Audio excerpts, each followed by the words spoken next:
A Gilded Cage is Still a Cage by Caspid Goddess. Chapter 3 1.3 Second's Personal Rank Walk. It's been almost 3 weeks since Keigo dropped the bomb that is Endeavor's entire career on the league's recruiter. It is a lot of information. They will need time to shift through and verify, not to mention all their other responsibilities. Keigo reasons. What are the daily responsibilities for a villain? Do they have a chore card, or is everybody fending for themselves? Do they even all live in the same place? It would make the most sense from a security standpoint. Keigo snorts at the thought of Dabi in an app room lecturing Shigaraki about his assigned chores. He's done a few odd jobs for Dabi, but nothing substantial. Keigo remains patient, despite the looming threat of his handler's threats from his lack of information. Keigo's burner rings as he is about to take off for his morning patrol. Odd. Dabi's never called me before 9 o'clock. Hot stuff, Keigo sings, smile becoming real. His wings flex with each downbeat as he hovers in place. You impressed me, Dabi grumbles, jumping past greeting the bird. Keigo chirps in shocked delight and then claps a hand over his mouth. I got a new job for you, and if you can get it done by tonight, I will make it worth your while. What do you need? Dabi smirks at the eagerness in his tone. Keigo is positively glowing. Dabi's words bounce around his brain. You impressed me. When was the last time he did something that simple? One step closer. Soon I'll be able to ask them. Soon I'll be free. I want everything the commission has on the rest of the Todoroki family. Keigo pauses, mouth getting dry. The silence stretches as Keigo argues with his conditioning. My job is to follow orders and get the information the League needs. If something happens to those kids, though, I won't be able to live with myself. Until Keigo realizes a crucial truth about the world he is trying to escape to. Villains are selfish. If I'm going to be a villain, shouldn't I be trying to put my morals and goals first? Dabi, they're just citizens. I can't. They're safe, Birdie. Dabi sighs, exasperated.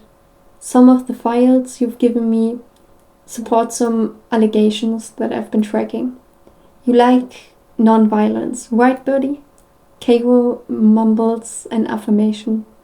And I like people getting what they have coming. This will be a win-win. Got it, Birdie? Dabi growls, irritated that he's even bothering to soothe this hero's anxiety over something so trivial. The tension in Keigo's chest loosens. Okay, when and where's our date? Shiba Shipping Yard, 11 o'clock. Right, see you, Staples. Keigo hangs up, chuckling while Dabi sputters. Getting files from the commission is meant to be more difficult. He's positive. Keigo has Bravo-level clearance to the commission's files. But at this level, there isn't a hint of information about the Todoroki family. His handler, on the other hand, has alpha-level access. Every day, Keigo has a meeting with his handler before he goes on patrol. Every day, his handler makes him wait at least 20 minutes, sometimes more, but never less, while they go off and handle mundane tasks. Keigo's meeting is at the same time every day. He's come to realize that they like to have me at their mercy, kneeling at their feet like a buck waiting to be scratched. After being led into his handler's office and left to kneel before their desk, he counts to 100 before going for her laptop. His handler is cocky. She doesn't believe anyone would ever try to steal from her. The only one badly enough to try this would have to have nothing to lose. She's also very bad at remembering passwords, much to Keigo's delight. He made that discovery early on in his theft, when he figured out he would need higher clearances for the information the LOV wanted. It's against commission protocol to have passwords set to autofill, Keigo muses. Rei, Toya, Fuyumi, Natsuo, and Shoto. There are almost no files on Fuyumi, Natsuo, and Rei. Toya and Shoto, on the other hand, there are dozens of each. Keigo glances at the clock and waits for the files to transfer before shoving the USB in his innermost pocket and resuming his kneeling position. On Keigo's lunch, he drops into an internet cafe and pays for a private cubicle. Cubicle? What the fuck's a cubicle? Yeah, well, that's what I get for English not being my first language, I guess. And pays for a private cubicle. The USB had been burning a hole in his breast pocket, and his curiosity finally wins out. He has to see what Dabi wants with these files. He selects one of the Toya files at random. When it opens, all the blood drains from the hero's face. This particular file contains images of a boy no older than 6. He's battered and bruised, face tear-streaked. The burns on his arms are distinctly hand-shaped. Keigo's relief at seeing attached police records is short-lived when he sees it was never processed. He opens report after report. There are lots of notes on the oldest Todoroki personality quirk, his diagnosis with DQD, Endeavor's training techniques, and dozens of abuse allegations that were never followed up on. Keigo's whole world is being turned upside down.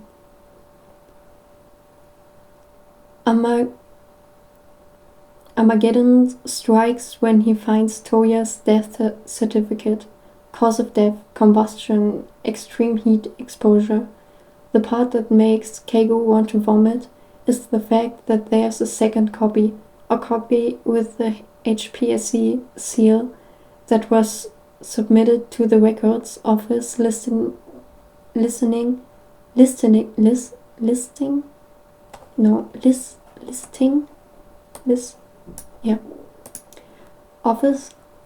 Toya's cause of death as dysfunctional quirk disorder, DQD. Keigo swallows, his tears along with his bile. Japan's #1 hero murdered his son. There's no other explanation for needing a commission-issued death certificate. Keigo knew the commission had been covering up for Endeavor's prodigy damage, but he didn't have time to go through the files he gave Dabi. I should have read them. What else is in there? What else don't I know? He clicks through some of the Shoto files, and there's more of the same. Keigo wrenches the USB free and heads to the bathroom, ducking through an employee-only door and out a back entrance. He puts a hand to the wall and vomits, choking on his sobs for the children that were not saved from the life he tried to escape, that he thought Endeavor was saving him from. Keigo stumbles through the next 3 hours of his patrol in a daze. The more time that passes, the more the shock is replaced with a burning, righteous fury. Keigo is going to ruin the #1 hero. Keigo lunches at the shipping yard. He arrives around a half hour early, not wanting to be late. Dabi arrives 15 minutes late. What's our plan for the flaming piece of shit? Keigo asks bluntly. Honey eyes lock on Blue and he stares, tilting his head in a way that makes Dabi feel like prey. Dabi watches the USB travel between the #2 hero's fingers. I'm gonna open the door on all his skeletons. Dabi smiles viciously. It's borderline deranged. Am I fucked in the head? Is it normal for an expression like that to be so hot? Sure. Keigo bares his teeth in a final smile of his own. Dropping from the shipping container he was waiting on, he drops the blue USB in Dabi's palm. Dabi scrutinizes Hawks for a long moment, trying to figure out what's changed from this morning to now. I read some of those files, Keigo admits, eyebrows darting together and mouth pressing into a hot line. I want him to hurt the way he hurt those kids. Dabi gapes at Keigo. He never expected anyone but the League to believe him. But if he can win over the number 2 hero... Not gonna lie, Birdie, you just got at least 25% hotter, Dabi says seriously, voice pinched deeper with emotion that Keigo can't quite understand. Ah, hot stuff. Keigo flutters his lashes and lets his wings arch impressively. Flattery will get you everywhere, he winks. Dabi notes the soft blush on his cheeks. Come on, pretty bird, Dabi calls, walking away. Keigo walks just behind him. I promised you a reward, didn't I? He flashes Keigo a crooked smile over his shoulder. Keigo's eyes widen. A what? He stares at Dabi, unblinking, wings fluttering excitedly. What? You've never gotten a reward, Birdie? Dabi side-eyes him, catching the quiet head shake from the winged hero. His shoulders bunch up around his ears. His confidence slips through his fingers like sand. What the fuck are they doing to Hawks that he's like that when there isn't a camera in his face? Keep impressing me and I'll make sure you get exactly what you deserve. Dabi purrs and gives him a Cheshire cat grin. Grabbing Keigo's wrist and tugging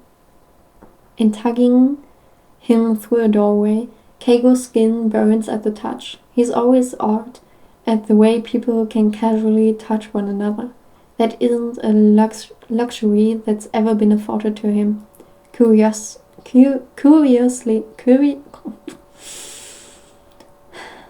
can't speak. Curiously, Keigo looks around. Gold is totally swallowed by black. There are shiny things everywhere. Good boys get shiny things, pretty birds, and you've done... Oh my god. Good boys get shiny things, pretty bird, and you've done very well. Dabi pulls behind him. Since you don't need staples, I figured the next best thing would be... He waves an arm at the array of piercings in the glass cases. Keigo's eyes widen. I'm not allowed. Your mission briefing, Dabi interrupts. Said you could do whatever you deemed necessary to gain our trust, right? He sings songs mockingly. What do you think, baby bird? Can't I corrupt you? Just a little? Keigo flushes up to his ears, eyes flitting around the display cases before he nods shyly, a smile breaking out across his face. Good boy, pretty bird. Echo in Keigo's ears. You've already corrupted me, Keigo says dreamily as Dabi wipes down on the piercings. Dabi gives Hawks a light shove, rolling his eyes. Yeah, I make a villain out of you yet, baby bird. He falls onto one of the leather couches to wait, trying to imagine what the Hero Commission will pick. I'm stupid. I misread that. He falls onto one of the leather couches to wait, trying to imagine what the little hero will pick. He's putting his money on some studs. Yeah. He's putting his money on some stats. Simple, so they don't get in the way during fights, and easily explained for his hero persona. Maybe his tongue, if he's feeling rebellious. Keigo disappears behind the curtain and reappears 15 minutes later, feathers puffed up and looking terribly pleased with himself. Dabi raises an eyebrow, eyes going on to Keigo's ears. He's surprised when he doesn't see the sparkly studs he was expecting. He narrows his eyes, observing Keigo closely as he passes over some bills to the artist. "You get your tongue pierced, Birdie?" he guesses, trying not to sound too eager while slipping his wallet back into his jeans. Keigo looks up at him innocently and shakes his head, letting his tongue roll out as proof.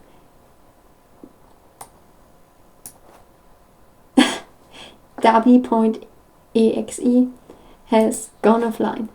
After a moment of just staring at Keigo, smirking, he raises his eyebrows. "You gonna show me?" he asks.